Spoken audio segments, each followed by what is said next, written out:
জান্নাত থেকে দুটো গ্লাস নিয়ে আসা হলো, একটা গ্লাসে দুধ আর একটা গ্লাসে মদ। আল্লাহ নবীকে বলা হলো, হুজুর এই দুটোর মধ্যে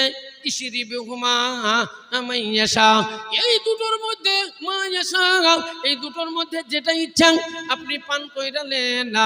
আল্লাহ নবী হাত বাড়িয়ে দিলেন, দুধের গ্লাসটা নিলেন, পান করলেন। জিবরাইল বললেন, ইয়া রাসূলুল্লাহ, আপনি ফিতরাতি জিনিস কবুল কইরাছেন, ফিতরাতি জিনিস কবুল কইরাছেন। আল্লাহ রাসূল দুধ ভালোবাসতেন, আর দুধটা হলো মুসলমানদের ফিতরাতি জিনিস। মুসলমান বললেও ভুল হবে, এটা ইয়ার জন্য, মানব কুলের জন্য, গোটা মানব মণ্ডলীর জন্য এটা হলো ফিতরাতি জিনিস, দুধ। কিন্তু মানুষ আর দুধ খায় না, এখন মানুষ আর দুধ খায় না। কিছু কিছু মানুষ মদ খায়। ভালো ভালো ঘরে সম্ভ্রান্ত ব্যক্তি